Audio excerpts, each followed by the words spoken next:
first in class.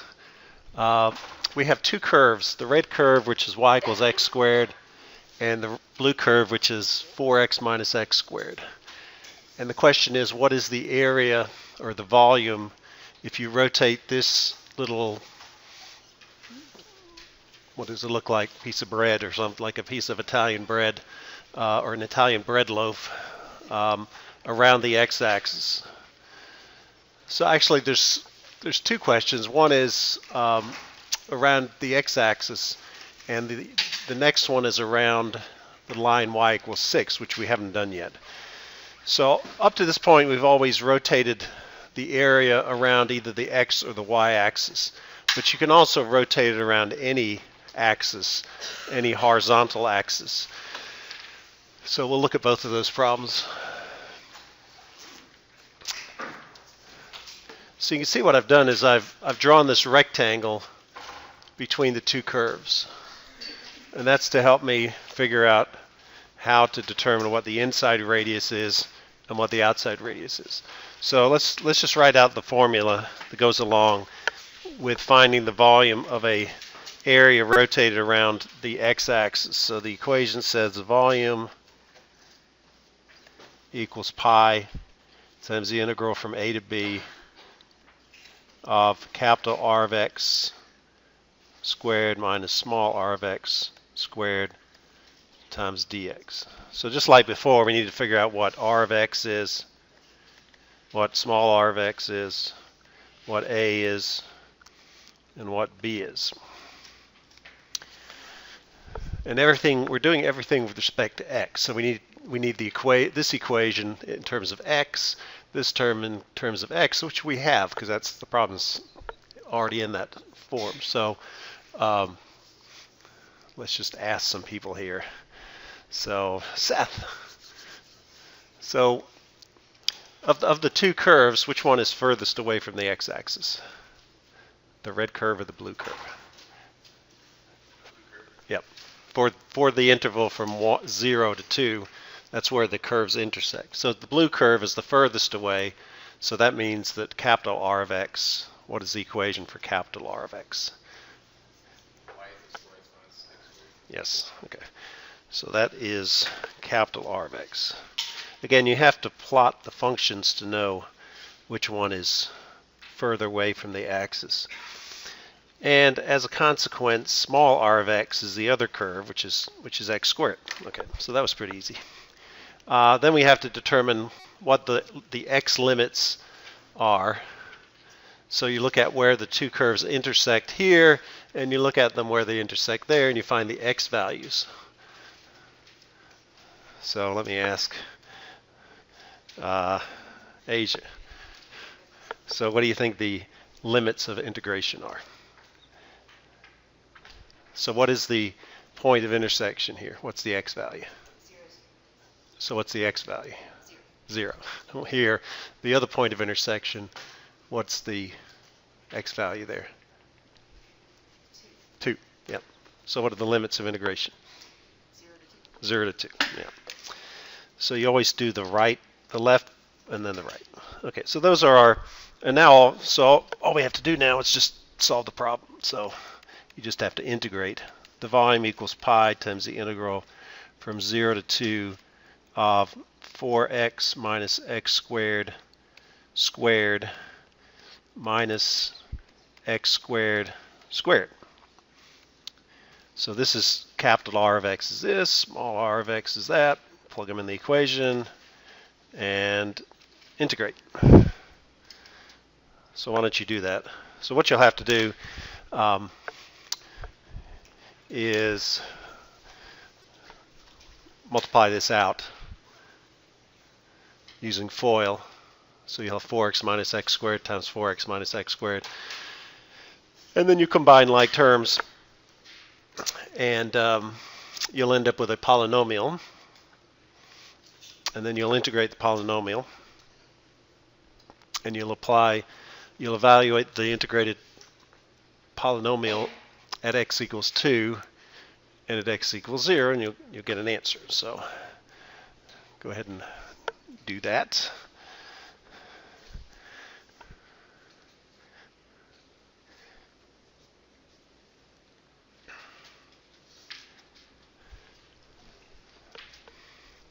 So if you guys who, except for Xavier, because we had previous plans, so Mark and Christian and who else? Elias, who's not here yet. I want you to take the test. Can you take the test after this class? Pardon me? You have English right after that? Okay. Um, I'll put your test in the testing center. So if you can take it before Monday. And Mark, what about you? You have study session, so you don't have any excuse not to take it.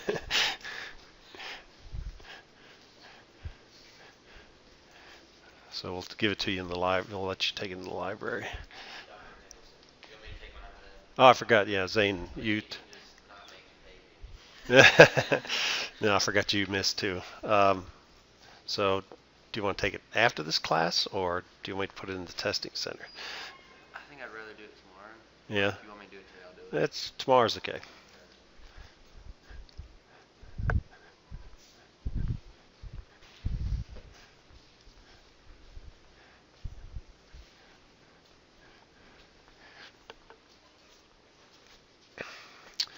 Yeah, I've just about finished grading the ones I have already. So you did pretty good on problems 3 and 4. No, the other ones, not so good. Some of you, at least you got a 40 on the test, right? At least you feel good, right?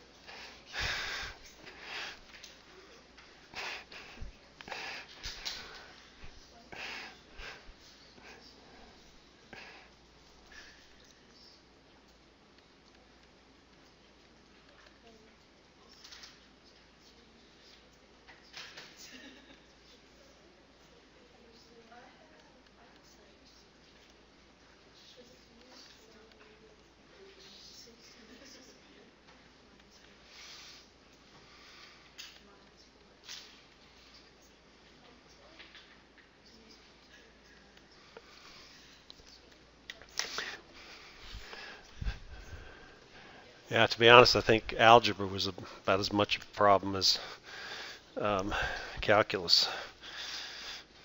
Because if you can't get the algebra right, you can't get the right equation to integrate it. And then you have an equation that you don't know how to integrate, so you make up stuff. But some of you did well, so don't don't think everybody did bad. There's at least one person that got 100. What's that? Uh, yes. There's one person that almost got 100. Yeah, you know what I did? I messed up on the last. Yeah, you did. Yeah, a little bad there, but otherwise, that was the only error.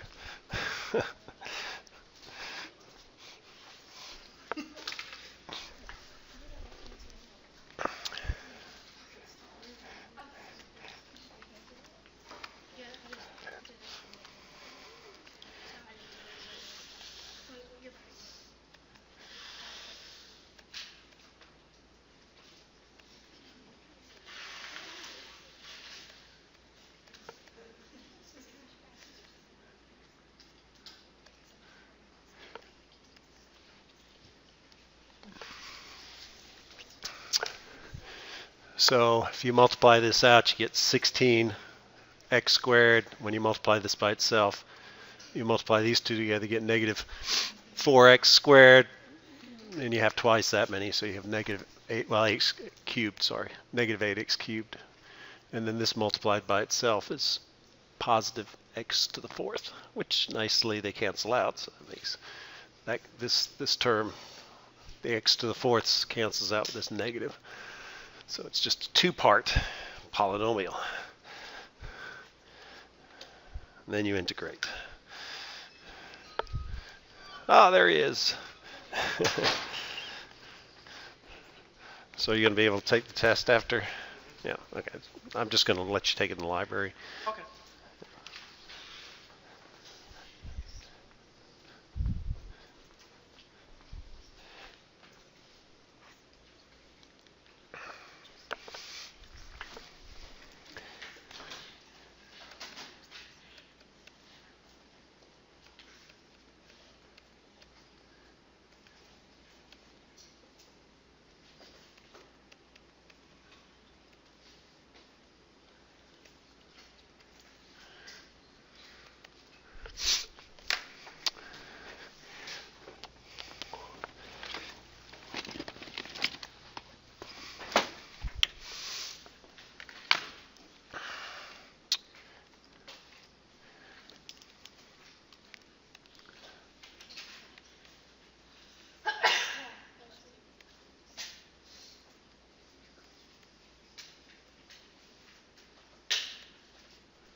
So I got 32 pi over 3.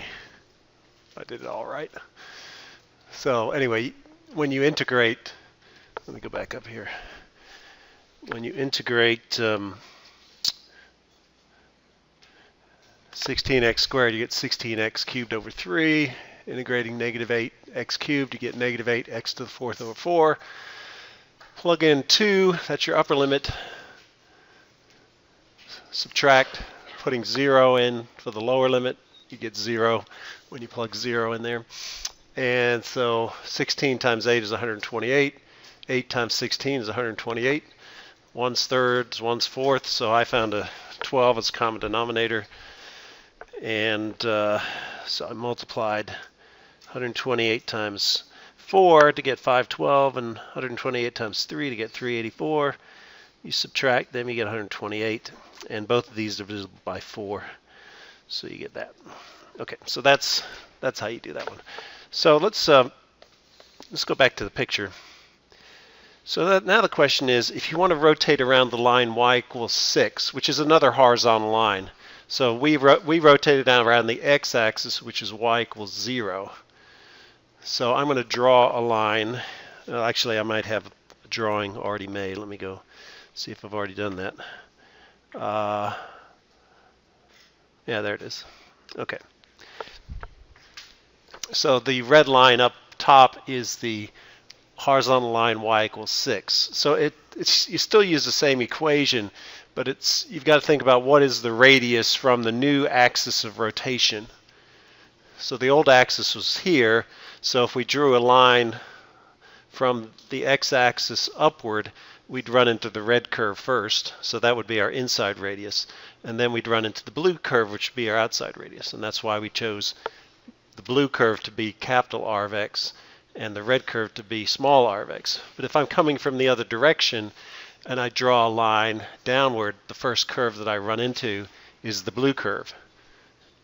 So this curve is going to be involved with r of x. Now you don't just put the value in because that's the distance from here to here, and we're looking from the distance from the blue curve up to 6. So you can see the answers up there. What you do is you take if you want to know, if you want to know that the distance, let me find something here. Now let me just draw a separate picture. If you have a line and you know the distance from here to here is x, and we know the total distance of the line is 3, then we can, by thinking about it, this is going to be 3 minus x. And that's because if you add these two, this plus that has to equal a total. So if you know this, yeah. So if part of it's x, the rest of it has to be the total length minus the original part. So that's what we're doing up here, is we are saying that the distance from this curve to the line y equals 6 is this distance, which is using the function, that's x squared.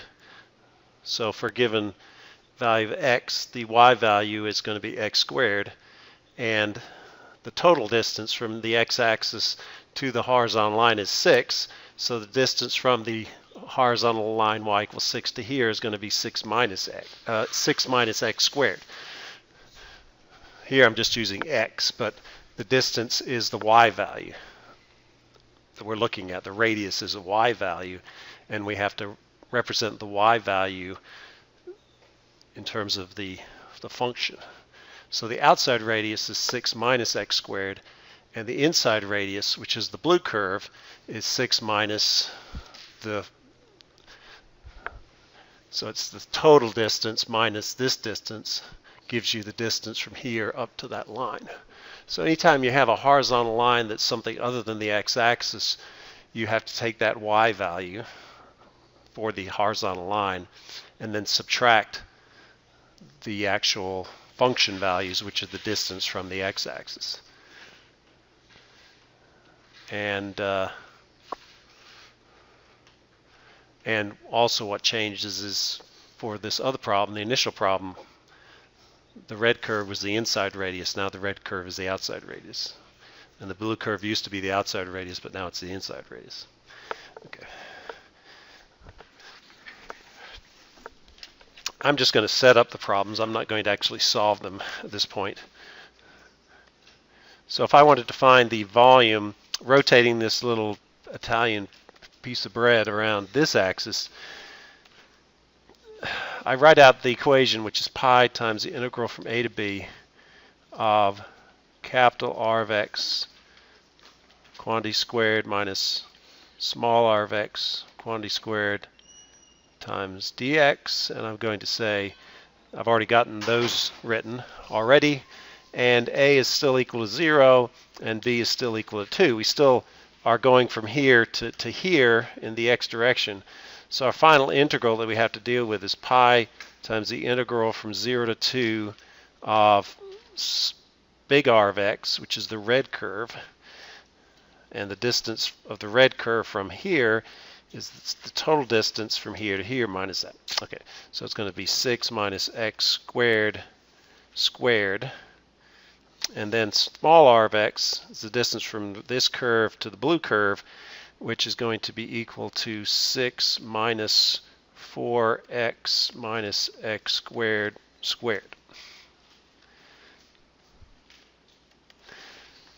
And that's not the answer. That's the integral. So it'd probably take you 20 minutes or so to work this out. You'd use FOIL to expand this into 3 terms. You'd have to use kind of, it's not really FOIL. You'd have to, whatever method you use to multiply 2 quadratic expressions together. Then you combine all the like terms and then integrate that and then evaluate the integral at the upper limit and at the lower limit.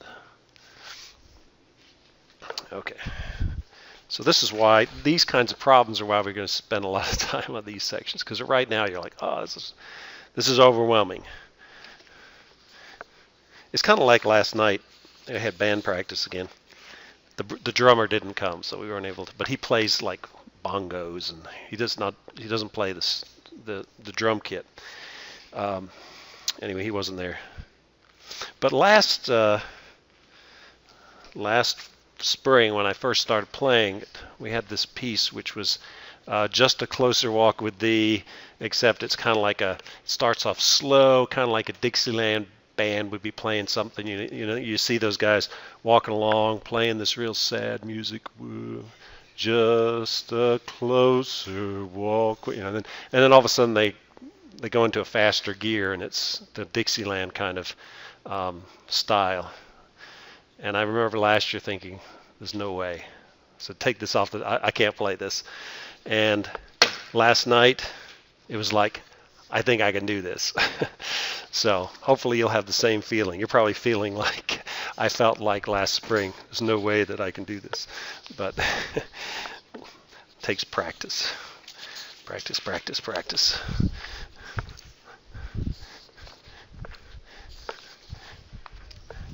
It's like my free throw chart yesterday. It took me 100 shots, but I finally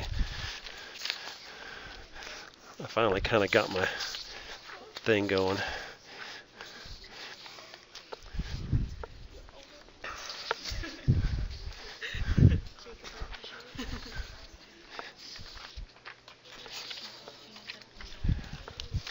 So what we're going to do here is we're just going to practice one more time. It's similar to what we just did, except everything has been shifted up a little bit. Okay, so we have 2 curves. We have the parabola that's pointing up, and we have the parabola that's pointing down. The one that's pointing down is 5x minus x squared, and the one that's pointing up is x minus 1 quantity squared plus 1. And we're just going to do the rotating around the x-axis right now. It is kind of different because this curve kind of loops down.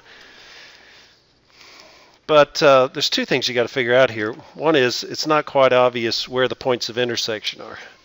So the first thing you want to do is set the two values, the two y equations equal to each other, and then solve for the x values where the two equations are equal to each other. That will give you the limits of integration in the x direction. Then you're going to rotate it around the x-axis, so you don't have to worry about this yet. But the inside radius will be x minus 1 squared plus 1, and the outside radius will be 5x minus x squared. So it's basically this problem we just did, except I'm not giving you the points of intersection. Did I miss you? No. Oh, that's right. Xavier, where? Oh, I don't want to ask him. Last time I asked him that, I got in trouble. Oh, it doesn't give you guys either lane? Oh, okay. I don't know what I'm doing. Talking too much. Sorry.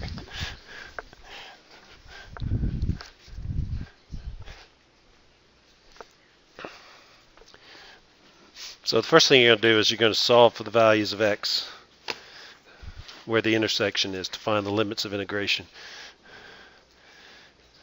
So just multiply out x minus 1 squared, move all the terms to one side, and then you might have to use the quadratic formula or completing the square or something, whatever you guys. We'll just have to, I forgot what it looks like, so you'll have to do it and see what it looks like once you get to that point.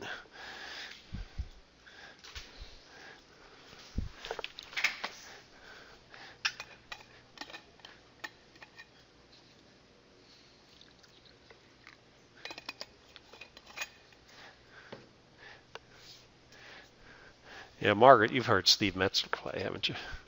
Yeah, you've heard him play in church. Yeah, he and the guy who's the trumpet player, Al, they come early and they're just like, they have this background with bass, piano, and then they're just improvising. And Steve's really good. I mean, he's, just kind of improvisational jazz kind of stuff. I guess somebody did that in that concert.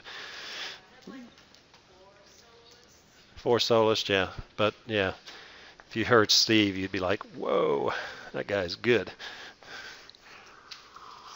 Last year at Area Band, we did this really kind of short breakout session for jazz, and all the rockers people have been in jazz band for a few years, and the saxophone player was absolutely amazing. Yeah, I don't know how they do that. I don't know how to do that either. I just can't. I need the music.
Yeah, I think you're going to have to use the quadratic formula.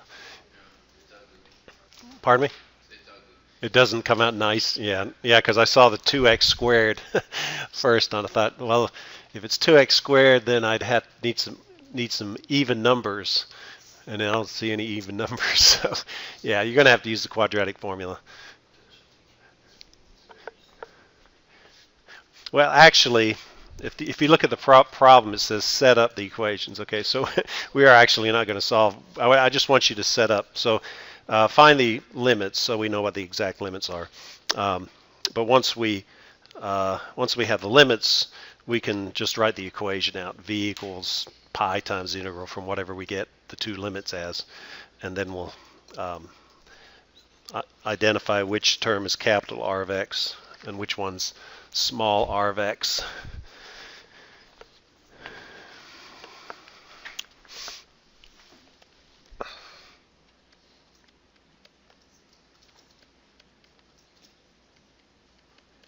At least you have an idea. One's between 0 and 1, and the other one's between around 3, right?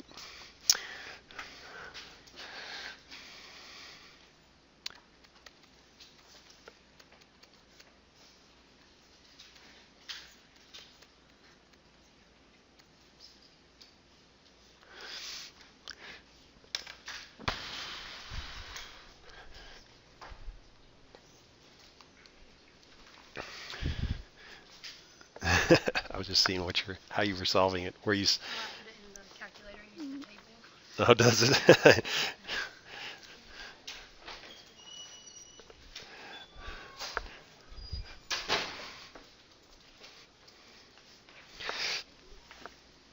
I gotta show you guys something that I did yesterday. It's to do with physics.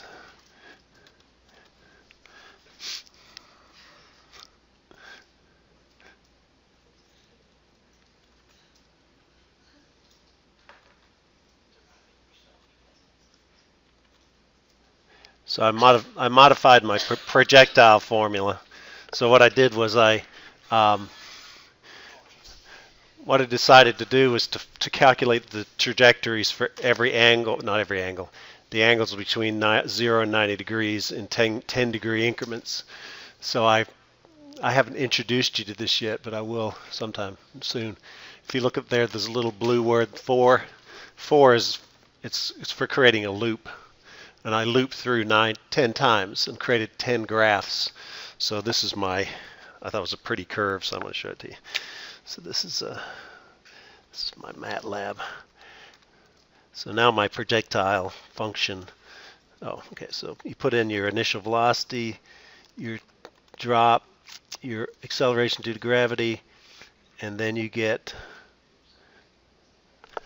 that curve.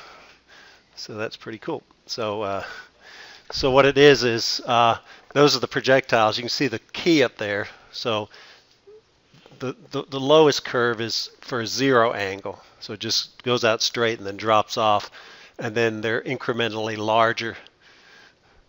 And you can see that the maximum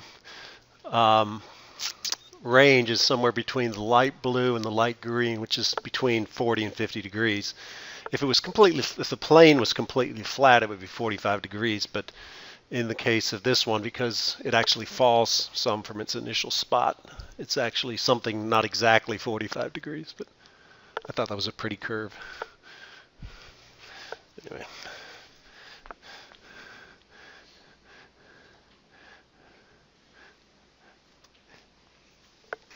Okay, let's see what these numbers are.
Okay, so that's what I got. 3.19.314 seems to agree with the graph, so that's good. So then Um, so then to calculate the volume, you're going to have pi times the integral from 0.314 to 3.19. And so let me ask somebody here,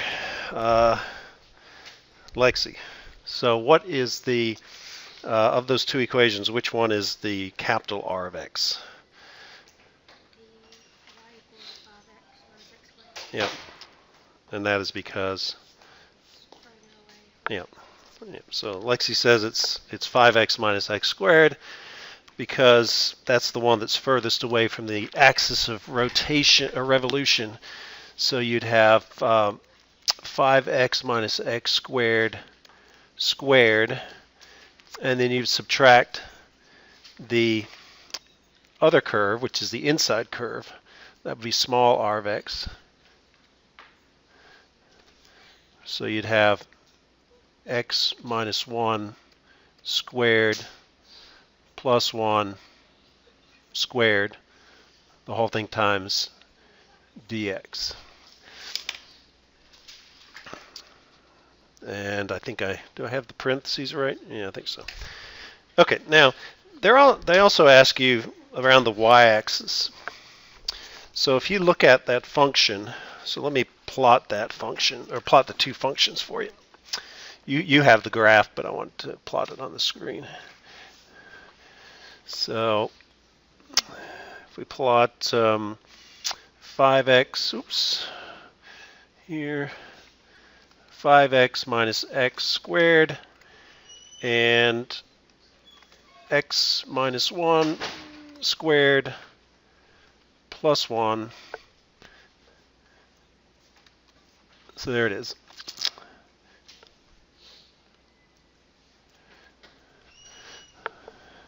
And let me just move it down a little bit. Okay. So if I wanted to rotate it around the y-axis using the methods we know right now, what we'd have to do is draw a horizontal rectangle. And so there'd be a couple of problems with doing that. One is the inside curve is this blue part, and then the inside curve changes to the red part. And then it happens again over there. So you'd actually have to break it up into 3 integrals. You'd have to integrate from here to here, and then you have to integrate from there to the other intersection, and then the intersection to the top. The other problem is that this is not a function in the y direction. So you'd actually have to, this would be plus the square root of something, and this would be minus the square root of something. So it's really complicated if you tried to use the washer method. So the question is, is there another way of doing it? Is there an easier way of solving this problem? And yes, there is. So we're going to talk about that now. Now, I've assigned the homework from section 2, I think, already. Is that true? Okay, so I don't have to show you that again. So we're going to move on to section 3 for the moment, but we'll come back and we're going to do some more section 2 stuff because we're going to end up using possibly two techniques, and we have to make the decision of why we use one or the other. So this is how to make the problem I just mentioned easier. So what we had before was we had the disk method, which took a rectangle and rotated a rectangle that went all the way to the x-axis, and we rotated that around the x-axis to make a disk. And then we stacked the disks horizontally. Or we could make a horizontal rectangle. Well, let's go back to or we could have a disk, actually a washer, if the rectangle didn't extend all the way to the x-axis, like just in that last problem, then we use the washer method. Now there's another method called the shell method. And instead of stacking up disks horizontally or washers horizontally or disks vertically and washers vertically, what this does is makes infinitesimally small shells and stacks the shells together. So let's show you what a shell kind of looks like. So that's the disk. So the shell looks like that. Looks like a pipe. So when we looked at the disk, we said that the volume of the disk was equal to the area of the surface of the face of the disk times the depth of the disk, or pi r squared w. And when we came up with the equations, we had pi times the integral of r squared times dx. So the w part was the dx part in the integral. So what we're going to do now is we're going to look at what is the volume of a shell. And basically what you do is you take the volume of the cylinder if it was a solid cylinder, which is kind of like the same volume as the disk, except instead of W we have the dimension H. W in this case is the thickness of the shell. Here this was the thickness of the disk, which you can imagine making that shell instead of W, just make it H. So that would, and then you take the volume of the hole in the middle. So that's the volume of the hole. So we're going to take the volume of the cylinder minus the volume of the hole, and the net is the volume of the shell. So the volume of the cylinder, and we're going to assume that the shell can be characterized by the distance from the center of the shell to the middle of the shell. So the distance p goes to the middle. So to get to the outside of the shell, we add w over 2. And to get to the inside of the shell, we take p minus w over 2. So this is the radius. The outside radius of the cylinder is the distance to the middle of the shell plus half of the width. It's pi r squared times h. It's just, again, pi r squared, that's the area of the face, and h is how far you go back. And the volume of the hole is pi r squared h, but the radius is p minus w over 2. So if you take those two and you subtract them, you'll get the volume of the shell. So let's see if that's on the next page. Yeah, okay, so here it is. So here's the volume of the cylinder, pi p plus w over 2 quantity squared h. And this is the volume of the hole on the inside, pi p minus w over 2 squared times h. And if you multiply those out using FOIL, you'll have p squared plus p times w plus w squared over 2. And this one you'll get p squared minus p times w plus w squared over 4. And you see that we have pi p squared h and negative pi p squared h. And we have pi w squared over 4h, and we have negative pi w squared over 4h. So this cancels out with that, this cancels out with that. And what you're left with is this.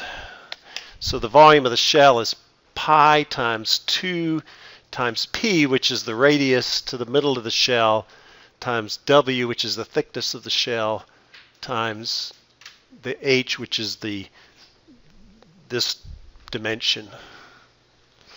So again, what you're going to do is you're going to stack up instead of stacking them up horizontally, you're going to put shells inside of each other. I'll show you a picture in a second. So you're going to get the volume, just like we did with the disks, we sum up all those individual volumes to get the total volume. So we take the limit as n goes to infinity of the summation from I equals 1 to n of these small volumes, and instead of using w, we use dy. So for y,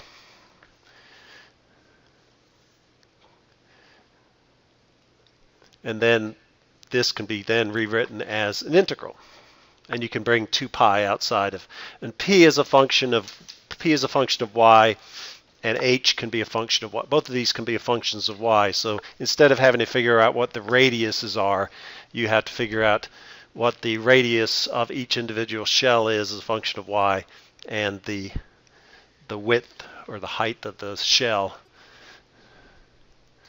So that's probably a little harder than finding the radiuses, but a lot of times these integrals that use the shell method are actually easier because I don't have anything squared necessarily.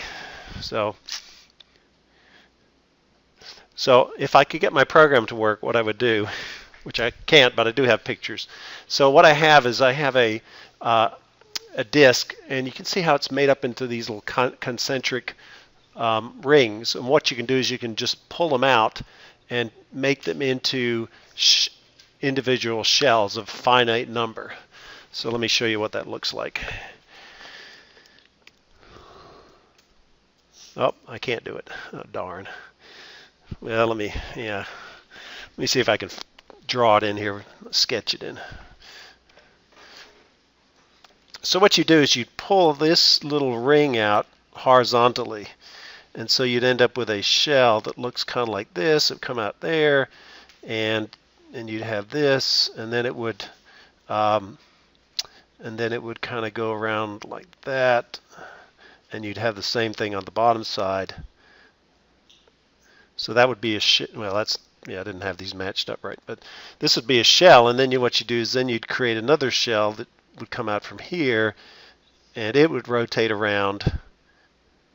So you have shells that are going around concentrically, and you can see that they're stacked vertically. We're integrating with respect to y because we're adding these shells in the y direction.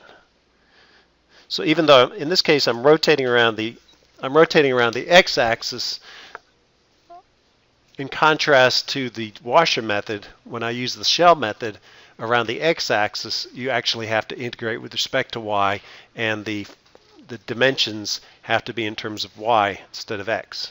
And conversely, if I'm rotating around the y-axis using the shell method, I'm integrating with respect to x, and the functions have to be in terms of x.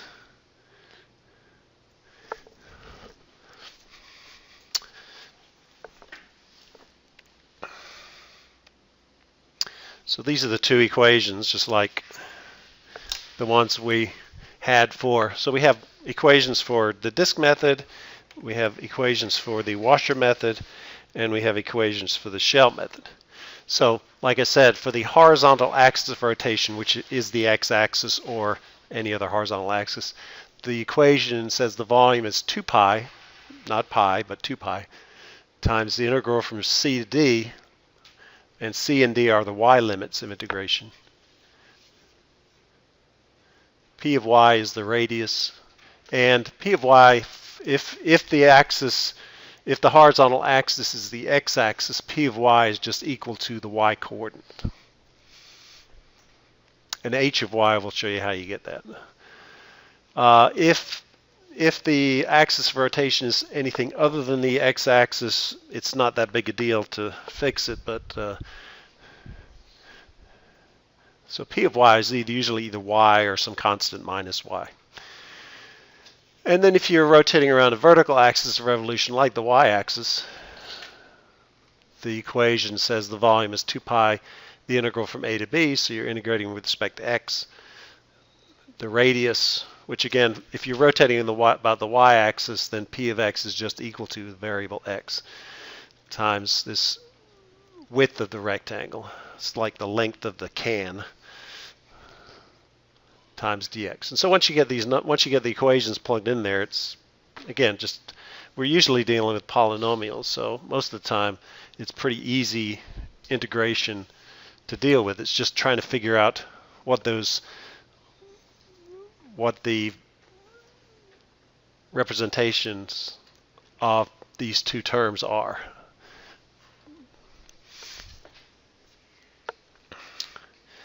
So actually, why don't we just do the problem here? Okay.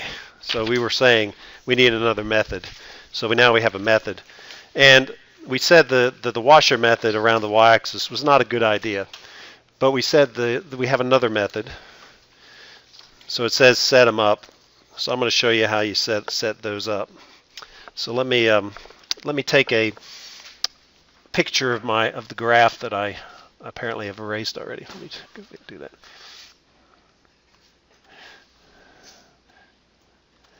So I'm going to plot these two functions again. So I got 5x minus x squared and x minus 1 squared plus 1 And where's my cursor? Oh, there it is. Graph. Okay. And let's get my camera.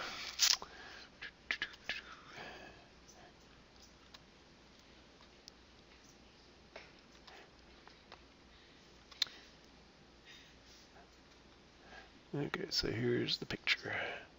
Let me actually. I don't want. I'm going to delete that one.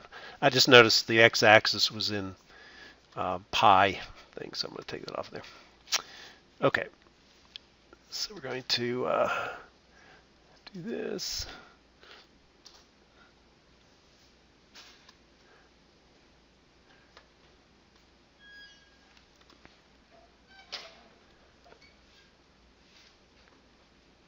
Huh? I don't know why it didn't go down. Oh well, that's okay.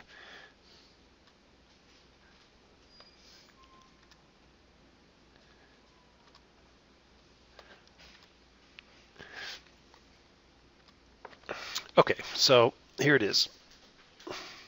Now, in the last problem, when we did the washer method and set it up, we had a rectangle that looked like that. And we said the red curve was the outside radius of the washer. And the blue curve was the inside radius of the washer. And our limits went from 0.3 something to 3 point something.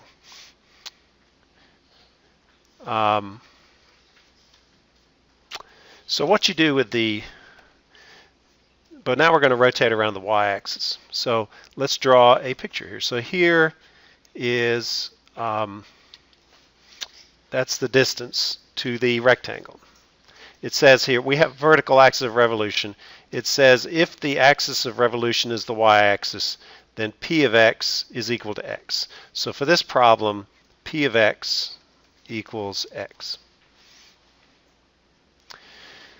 Now the h part, h of x is this distance here. It's the height of the rectangle.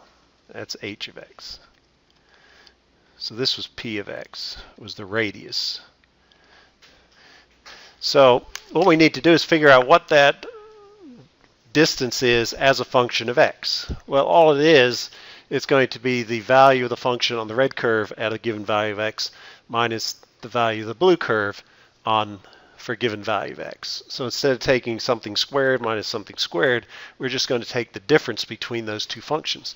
And because the red curve is greater than the blue curve, we're going to subtract the blue curve function from the red curve function. So the blue curve was x minus 1 squared plus 1, and the red curve was 5x minus x squared. So h of x is going to be 5x minus x squared minus x minus 1 squared plus 1.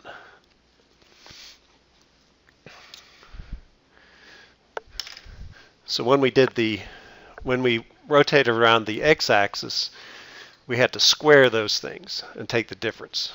But with the disk method, or the shell method, where I'm rotating around the y-axis and making shells, so you can think, this shell is going to have this radius, and it's going to be like a can that rotates around the y-axis. This is the thickness of the can's shell, like the thickness of the can that you buy soup in, and this would be the length of the can.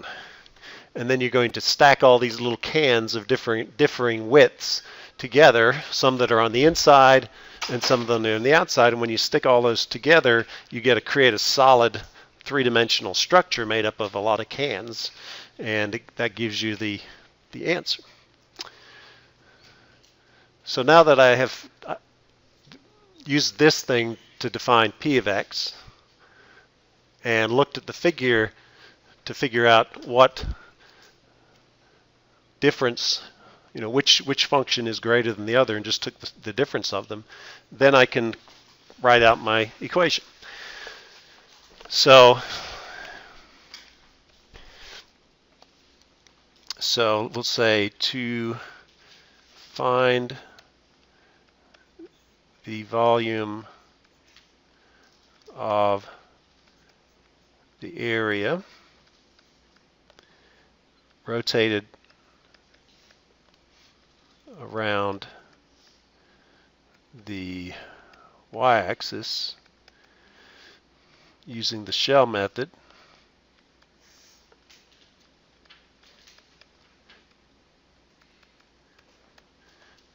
And notice y-axis, that's a vertical axis.